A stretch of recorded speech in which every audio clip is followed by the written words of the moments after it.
ജയിലിലെ video conferencing സിസ്റ്റമാണ്.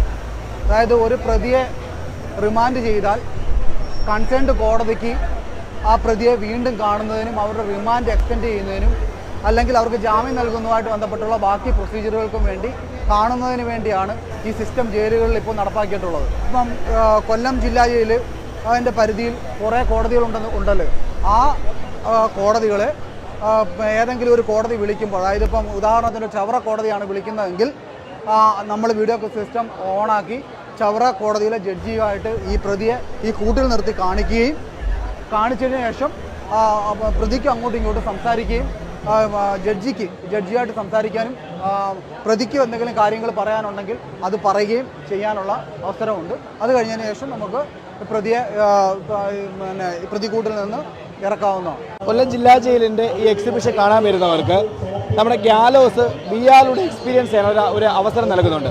അപ്പോൾ VR എക്സ്പീരിയൻസ് ചെയ്യുന്നതിന് വേണ്ടിയിട്ട് നിങ്ങൾ ചെയ്യേണ്ടത് റാൻഡമായിട്ടൊരു കാർഡ് പിക്ക് ചെയ്യുക. ഇപ്പോൾ പിക്ക് ചെയ്ത കാർഡ് ഇതാണ്, കഞ്ചാവുമായി പിടികൂടിയെന്നാണ്. അപ്പോൾ ഒരു ലഹരി വസ്തു പിടികൂടുന്ന സമയത്ത് അതിൻ്റെ അളവിന് പ്രാധാന്യമുണ്ട്. ആ അളവിനെ പറ്റിയും ഏത് നിയമപ്രകാരമാണെന്നും അതിൻ്റെ ശിക്ഷ എന്തെന്നും അത്തരത്തിലുള്ള അവബോധം നമ്മൾ നൽകുന്നുണ്ട്. ഇതിൽ ഒരു കാർഡ് മാത്രം വധശിക്ഷയുമായി ബന്ധപ്പെട്ട കാർഡാണ്. ഇതാണ് വധശിക്ഷയുമായി ബന്ധപ്പെട്ട കാർഡ്. ഈ കാർഡ് ആരാണോ പിക്ക് ചെയ്യുന്നത് അവർക്ക് ഗ്യാലോസ് VR എക്സ്പീരിയൻസ് ചെയ്യാം. അപ്പോൾ ഗ്യാലോസിലെ പ്രവർത്തനം എന്തെന്നാൽ ഈ കാണിക്കുന്നതാണ് ഗ്യാലോസിന്റെ ഒരു മിനിയേച്ചർ രൂപം. ഗ്യാലോസിന്റെ മിനിയേച്ചർ രൂപം ഇതാണ്. ആരാച്ചാർ ഈ ലിവർ മുമ്പിലേക്ക് വലിക്കുന്ന സമയത്ത് ഇത്തരത്തിൽ ഹാങ് ചെയ്യപ്പെടും. ഈ രീതിയിൽ 1 മണിക്കൂർ നേരമായിരിക്കും ഹാങ് ചെയ്യുന്നത്. 1 മണിക്കൂറിന് ശേഷം മെഡിക്കൽ ഓഫീസർ വന്ന് മരണം സാക്ഷ്യപ്പെടുത്തിയ ശേഷം മാത്രമായിരിക്കും ഇദ്ദേഹത്തിന്റെ മൃതദേഹം പുറത്തേക്ക് മാറ്റുന്നത്. അപ്പോൾ ഒരാളുടെ ഹാങ്ങിങ് പ്രോസസ്സിന് ഉപയോഗിക്കുന്ന കയറുകൾ 3 എണ്ണമാണ്. ഒന്നാമത്തെ കയർ, ആ കയർ ഈ ഹാങ്ങിങ്ങിന് വിധേയപ്പെട്ട ആളുടെ ഭാരത്തിന്റെ 1.5 ഇരട്ടിയോളം മാസ് ഡെമോ ക്രിയേറ്റ് ചെയ്തതിനു ശേഷം ഒരു ട്രയൽ നടത്തും.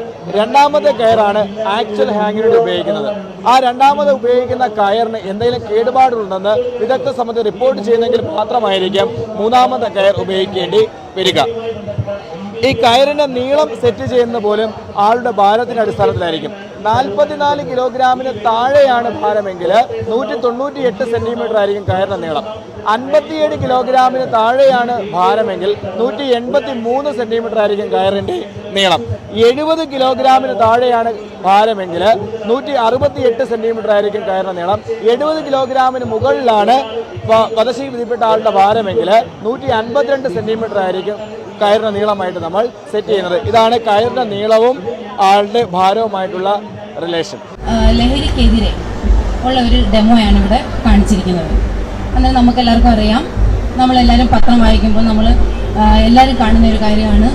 അതായത് ഏതൊരു കൊലപാതകം എടുത്താലും പീഡനം എടുത്താലും നമുക്ക് കാണുന്നതെന്ന് പറഞ്ഞാൽ അതിൻ്റെ എല്ലാം പ്രതികളായിട്ട് വരുന്നവർ എല്ലാവരുടെയും അടിസ്ഥാനം നമ്മൾ നോക്കുമ്പോൾ കാണുന്നത് ലഹരി എന്ന് പറയുന്ന കാര്യമാണ്.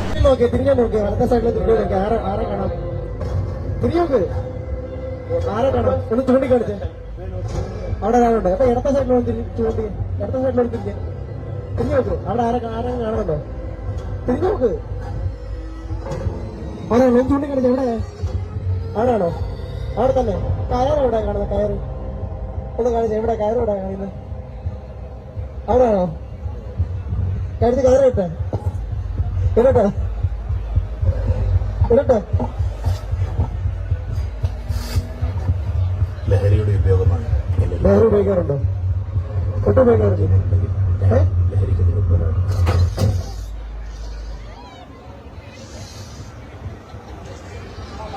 അപ്പൊ എല്ലാരും കേട്ടല്ലോ, ഇദ്ദേഹം പറഞ്ഞത് ലഹരിയുടെ ഉപഭോഗമാണ് ഈ സുഹൃത്തെ ഇവിടെ എത്തിച്ചത്. ഇനി ഒരു ജന്മം ഉണ്ടാവും അദ്ദേഹം ലഹരിക്കെതിരെ പോരാടണമെന്നാണ്. പക്ഷെ അങ്ങനെയല്ല, ഇനിയൊരു ജന്മമല്ല, ഈ ഒരു ജന്മം എല്ലാവരും ചേർന്ന് ഉറക്കെ പറയണം, നമുക്ക് ലഹരിക്കെതിരെ പോരാടാം.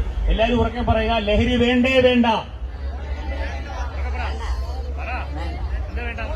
ലഹരി വേണ്ടേ വേണ്ട ലഹരി വേണ്ടേ വേണ്ട പറയൂ. Very good. ലഹരി വേണ്ട പറ. ലഹരി വേണ്ടേ വേണ്ട. ലഹരി വേണ്ടേ വേണ്ട. ലഹരി വേണ്ടേ വേണ്ട. ലഹരി വേണ്ടേ വേണ്ട. നോ വേണ്ട. No drugs. No drugs. Okay, എല്ലാവർക്കും നന്ദി.